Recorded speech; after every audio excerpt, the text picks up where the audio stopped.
ভবিষ্যৎ নিয়ে শঙ্কায় হামজা দেওয়ান চৌধুরী তৃতীয় স্তরে নেমে যাওয়া লেস্টারই থেকে যাবেন নাকি খুঁজতে হবে নতুন ক্লাব। বর্তমানে লেস্টারের অর্থনৈতিক দৈন্যতা বলছে লিগ ওয়ানে ফুটবলারদের বেতন দেয়াই দায় হয়ে দাঁড়াবে ক্লাবটির। তাই ফুটবলার বেচে দেওয়ার পথেও হাঁটতে পারে ফক্সরা।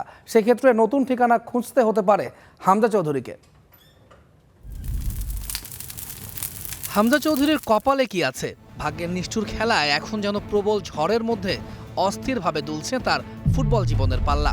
লিগ ওয়ানের নির্মম অন্ধকারে তলিয়ে যাওয়া লেস্টার সিটিতেই কি থেকে যাবেন বাংলাদেশের এই ফুটবল জাদুকর, নাকি পাড়ি জমাবেন উজ্জ্বল ভবিষ্যতের নতুন কোনো ঠিকানায়? ইংলিশ মিডিয়ায় গুঞ্জনের ঝড় বইছে। কেউ বলছে নতুন ঠিকানা খুঁজছেন হামজা, আবার কেউ জোর দিয়ে বলছেন লেস্টারেই থাকছে তার আশ্রয়।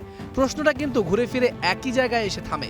চাইলেও কি ফক্সদের শিবিরে টিকে থাকতে পারবেন বাংলাদেশ ফুটবলের চেহারা বদলে দেওয়া এই অসাধারণ মিডফিল্ডার? প্রিমিয়ার লিগ জয়ের ঠিক 10 বছর পর 2 ম্যাচ বাকি থাকতেই ইংল্যান্ডের ফুটবলের দ্বিতীয় স্তর চ্যাম্পিয়নশিপ থেকে তৃতীয় স্তর লিগ ওয়ানে অবনমিত হয়েছে লেস্টার সিটি। 24 দলের লিগে 44 ম্যাচে মাত্র 42 পয়েন্ট নিয়ে টেবিলের 23 নম্বরে থেকে এই অপমানজনক অবনমন মেনে নিতে হচ্ছে দ্য ফক্সদের। বাকি 2 ম্যাচ জিতলেও রেলিগেশন জোন থেকে বের হওয়া সম্ভব না। এই ভয়াবহ রেলিগেশন নিয়ে এসেছে চরম আর্থিক অনিশ্চয়তা।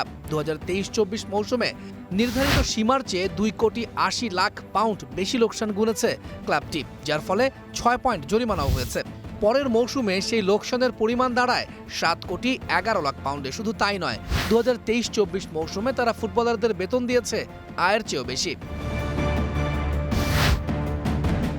লোকসানের এই গহ্বর থেকে উঠে এসেছে বিশাল ঋণের ভয়ঙ্কর বোঝা। লেস্টারের সঙ্গে চুক্তি রয়েছে অস্ট্রেলিয়ান বিনিয়োগ ব্যাংক ম্যাককুয়ারির। চুক্তি অনুযায়ী অবনমনের ক্ষেত্রে বিশেষ বরাদ্দ পাওয়ার কথা থাকলেও ক্লাবটি 2027 সালের জুন পর্যন্ত প্রাপ্য সব টাকাই আগাম তুলে নিয়েছে। লিগ ওয়ানে খেললে টেলিভিশন সত্ত্ব থেকে আসা আয়ও অনেকাংশেই কমে যাবে। অন্যদিকে লিগ ওয়ানের নিয়ম অনুসারে ক্লাবগুলো তাদের মোট আয়ের সর্বোচ্চ 60% খরচ করতে পারবে ফুটবলারদের বেতন বাবদ। আর এখানেই লুকিয়ে আছে মূল সংকট।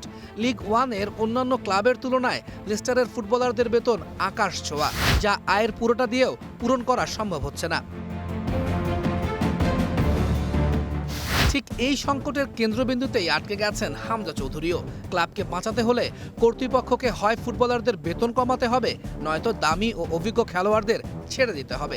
কারণ রাতারাতি এই বিশাল ঋণের বোঝা কাটিয়ে লাভের মুখ দেখা প্রায় রূপকথার গল্পের মতোই অসম্ভব। তাই বারবার একটা প্রশ্নই ফিরে আসছে, আগামী মৌসুমে চাইলেও কি লেস্টারে থাকতে পারবেন হামজা চৌধুরী, নাকি এখন থেকেই তাকে খুঁজতে হবে নতুন ঠিকানা? তৌহিদুল ইসলাম, স্টার নিউজ।